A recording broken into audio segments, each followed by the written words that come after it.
وہ قربت والا رشتہ میاں بیوی کا ہوتا ہے. سب سے زیادہ قربت والا رشتہ کس کا ہوتا ہے؟ اور سب سے پہلا رشتہ جو بنا وہ میاں بیوی کا ہی بنا ہے. اللہ نے حوا کو بنایا اور آدم کی بیوی بنا دیا. جی ماں باپ کے رشتوں سے پہلے، اولاد کے رشتوں سے پہلے سب سے پہلا رشتہ کون سا بنا ہے؟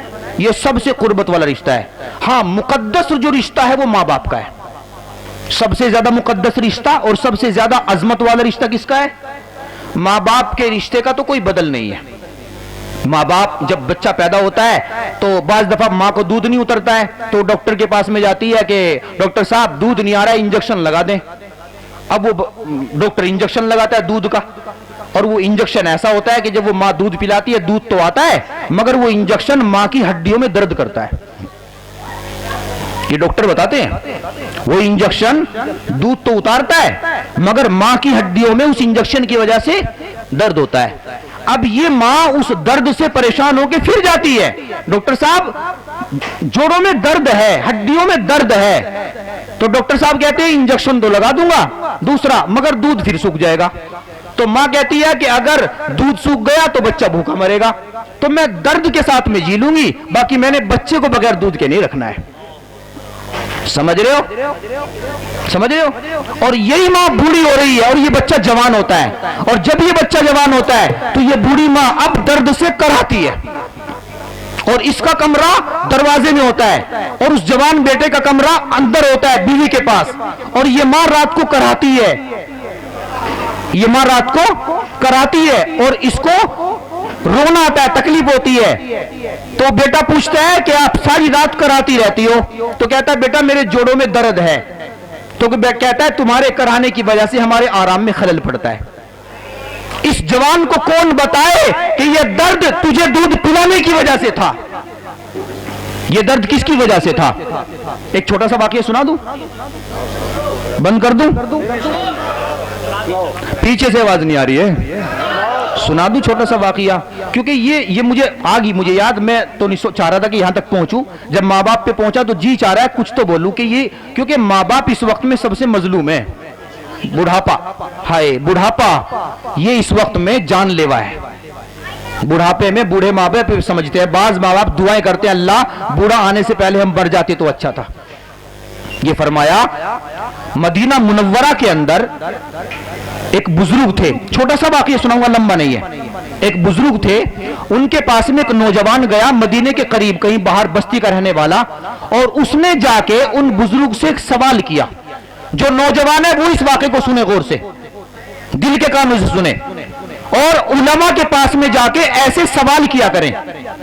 ہمارے سوال ہوتے ہیں اماموں کے پاس میں جا کے ایسے کہ اماموں کو تنگ کرنا ہے، علماء کو تنگ کرنے والے سوال ہوتے ہیں. عمل کرنے والے سوال ہم نہیں کرتے ہیں کیونکہ ہم بھی جانتے ہیں اسی علاقے میں رہتے ہیں. تو ہمارے پاس جو سوال لے کے نوجوان آتے ہیں وہ صرف تنگ کرنے والے ہوتے ہیں. موسیٰ علیہ السلام کی بیوی کا کیا نام تھا؟ بھئی آپ کو کیا کرنا ہے؟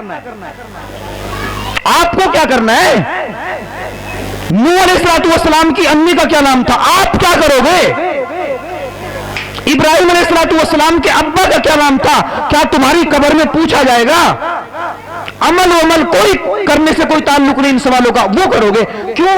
آ کے بتانا امام صاحب ہم آپ کو نہیں آتا، ہمیں بہت کچھ آتا ہے، ہماری جنرل نالج بہت زیادہ ہے. تو سوال ایسے مت کیا کرو، سوال ایسے کیا کرو جیسے یہ نوجوان آیا سوال کرنے. سنو گے سوال؟ سوال ہی سنو، صرف سوال سنو اور پھر اس کا جواب سننا، اور اگر آپ کے دل کو لگے تو دعائیں دینا، میرے جانے کے بعد دینا، اور خاص طور پر بوڑھے ماں باپ ضرور دینا.